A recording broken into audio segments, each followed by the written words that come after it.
Hey everyone, I'm Tassenix, and welcome to my third video as a mod guide here on STAP, the GG Lifter unit.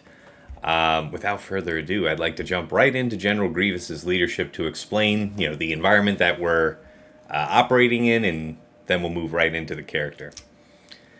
All right, so first things first. GG's lead. All enemies have minus 40% critical avoidance and minus 50% defense. Whenever a dark side droid ally is resisted, that droid gains 10% potency, stacking for the rest of the encounter. Target locked enemies can't counterattack. When a target locked enemy is damaged, each droid and each separatist ally gain 2% turn meter, doubled for Grievous. So because, your separatist droids are both separatists and droids, that's actually 4% for them and then 8% for Grievous, right? And then when damaged by an attack, dark side enemies lose 5% turn meter, light side enemies lose 2% potency, stacking. All right. So, yeah, we want to inflict target lock on enemies, and by hitting target locked enemies, we generate turn meter for the whole team. That's one of the big takeaways. The other one is that as we inflict debuffs, or we attempt to, whenever we get resisted, it won't be for long because we're stacking potency. All right, so STAP's basic. Checkpoint secure. Deal physical damage to target enemy and inflict target lock for 2 turns. If they already had target lock, instead inflict pinned for 2 turns, which can't be copied, dispelled, or prevented, and this attack can't be evaded. And pinned is defined as target, the guy inflicted with it, can't gain bonus turn meter and has minus 25% speed, and it doesn't stack with breach or speed down, so it would overwrite that. So what's important to know is that you're able to apply target lock on basic. I think that for the purposes of generating the most turn meter for your team with the AoEs that you have on your team, you would want to make sure that if you were thinking about using pinned on someone in particular, it had better be for the effect, and it had better be more important than getting target lock on someone first. I would really skew towards having target lock on everybody with this team. All right. His first special, Die, Jedi Dogs. Deal physical damage to all enemies, which can't be evaded by Jedi. Inflict provoked on all enemies for 2 turns, and deal damage again to pinned enemies. Let me pull this up here. I wanted to refer to this for you guys. For those of you who are not fully remembering what provoked is. So, characters inflicted with provoked have plus 100% counter chance. This character deals 90% less damage when attacking out of turn. And whenever this character attacks out of turn, they take damage equal to 20% of their max health. This damage can't defeat the character. Alright? So it's a nasty debuff. Alright, next, we need to recharge. This is his his second special. Recover 20% health and protection, and gain 5 stacks of overcharge, up to a maximum of 5, which can't be copied, dispelled, or prevented. Target other ally attacks, then STAP assists. You're almost always calling General Grievous with this, unless you had a tactical reason to take advantage of somebody else's basic, I guess. It'd be very, very rare that you would do that. But yeah, so this is healing himself up and restoring his stacks of overcharge to 5, and we'll get the definition of overcharge here on his unique. This is where, this is where the name comes from. Single Trooper Aerial Platform, STAP. STAP gains 10 speed for each stack of overcharge on them, so up to 50 speed. If all allies were separatist droids at the start of battle, whenever an ally inflicts pinned or target lock on an enemy, they also deal bonus damage equal to 10% of that enemy's maximum health to that enemy, which cannot be evaded. Whenever STAP uses an ability other than we need to recharge, they lose a stack of overcharge.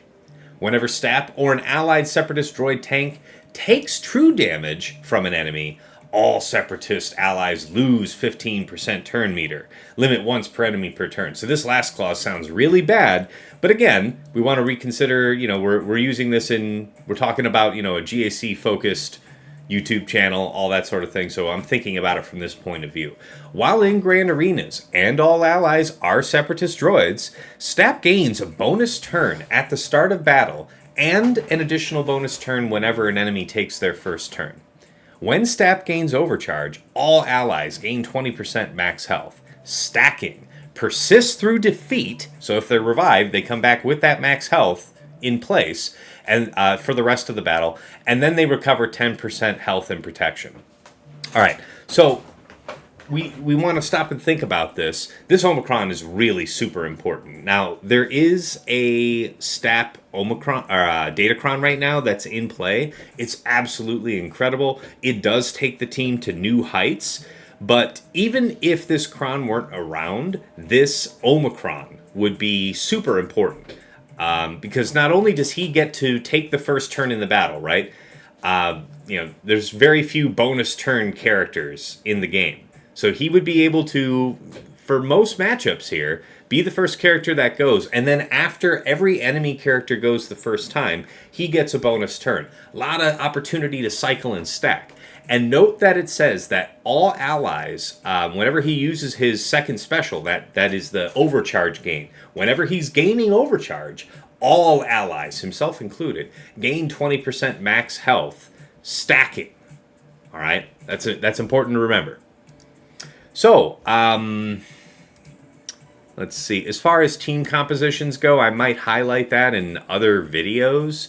But really, I think you're probably just going to go with GG, B1, B2, STAP, and then you kind of have a choice. You have opportunities where you can underman, like against the recently expired Saw Gerrera, the Chirrut Cron that you would run Chirrut under Saw. You were able to just steamroll that with just those 4 characters. You didn't need a 5th. Now, if you wanted to be extra powerful on offense, you could take a 5th as Droideka. If you wanted to have somebody to kind of protect your characters, you could take Magna Guard. But beware, STAP immediately takes himself out from under Magna Guard's stealth when he gets that bonus turn off rip. He would be vulnerable. And then he's going to kind of pull up and lift up the rest of your team, if all goes well with turn meter generation. And your Magna's just going to get lapped out by your own guys. I found that he kind of just sits there, but it's something for you to think about, fair consideration. All right, let's get into the man's mods. Let me minimize this and flip over. So I wanted to highlight a couple different ways to mod him, as usual. Because of the Omicron, you're getting these bonus turns. So you could make an argument that speed isn't super crazy important. Dagger has went with this crit damage and potency setup, right? So his crits are huge on this team. Look at that, 240% crit damage, about 9,500 offense, 100% crit chance, and over 120% potency. Now, I will make the case that you having greater than 100% potency, like 100% potency at the very least, I think is a reasonable thing to have on STAP. Because even though you stack potency under General Grievous lead, you're not really trying to waste a bunch of turns actually building up your potency. You need to actually just be landing provoked, landing your target lock, moving on with your life, right? Like you're not really trying to get jammed up with not having your debuffs land. So a decent amount to start with is respectable. And see that even in a damage setup, he's just under 360 speed. So it's a pretty strong speed commit, but this character is screaming and very, very dangerous. Extremely punchy, right? So that's one way to do it. And then I also wanted to highlight this. This is the way that I and several other players do it. It's mostly a function of this is kind of convenient for me. Like mod-wise, it's less costly for me to put him in a fairly banging speed set than it would be for me to tear up my crit damage sets or something of the kind. So that said, if you're going to be in a speed set, be fast. 380 is good. 385, 383, 384, something like that. Like 383 is like the very fastest I'm seeing him, like maybe up to 385 if you're just absolutely ridiculous, like Cyrus or something with just some of the best mod depth out there. But being really fast is important. Crit damage triangle is a must. I still have at least 100% potency. I'm there at 106. Just over 10,000 physical damage, 97% crit chance. Now, you'll notice that there is an offense primary cross here. I wanted to highlight this because this is a real stretch goal. Not many folks can do this. I can't even do it right now because of the specific demand on my mods, but I wanted to show you Aesop Rock here. Aesop Rock has essentially the same mod set types as I do, but note that he has the extra health primary here with strong secondaries of offense. He's trying to get up to about that same 10,000 damage, and he's at 9,700. It's pretty damn good. So why this health cross instead of offense to be there? Well, remember, STAP is stacking up the entire team's max health. So by starting off with, with a decent amount of max health, STAP is a high priority target for the enemy team, whether you're setting it on defense or you're using it on offense and the AI is coming at you. But being able to quickly stack your health so rapidly makes him much more resilient, and B1 will be able to heal him for a percentage-based amount. So he'll stick around quite a bit longer in the fight.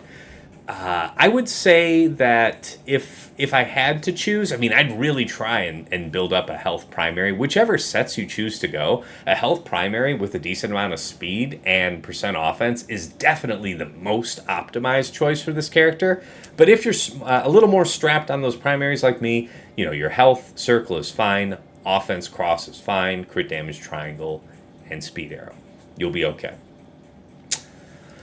As far as applications, a few of you guys have asked about this in the past. Right now, with the current Datacron for STAP, you can take on, Leia, but that was with the previous Rebel Fighter Cron. And we'll see where we're coming now with Set 15 in the game. But essentially, you're thinking about how you're a turn meter team. You're trying to pick offensive matches where you can outrun, and you get to have a head start on outrunning people because of how STAP works. He gets that bonus turn, and if you have any of your guys clocked to go immediately after, great. Maybe another opportunity to apply target lock onto a different character so that when the next guy does an AoE, that's all the more turn meter for everybody. You start to build up the condition where you're able to lap. And yeah, you could do that to Saw last season. You could do that to Leia. There's other. There's so many matchups that turn meter is now enabled for. This team is actually quite a bit deadlier where we are at this point in time because the Doubt Crons just expired, which blocked turn meter gain if you were inflicted with Doubt. So there's a lot more offensive matchups than people are otherwise used to for this right now. Just think about how to maximize your applications of target lock so that everybody on the enemy team has it, and then just go haywire with AoEs and let the turn meter just go hog wild. But now you can see that there's like a speed way to go, kind of a crit damage way to go. If you're longer on offense sets than crit damage, you could mod in a similar way, but make it decently fast because after the bonus turn rips from STAP go off, you still want him to cycle his abilities decently often, right? Like, it isn't enough that he's doing damage and all this other stuff. He's actively making the team more difficult to kill. Everybody but B1 is getting thicker and nastier over the course of the fight, right? None more so than General Grievous. So we really want STAP to stick around and be effective. He's got to be decently fast regardless of what you do. But yeah, hit me up with any questions in the comments. And of course, if you enjoyed this video, give it a like, subscribe to the channel to see more. And until next time, it's been real, it's been awesome, it's been real awesome. Take care.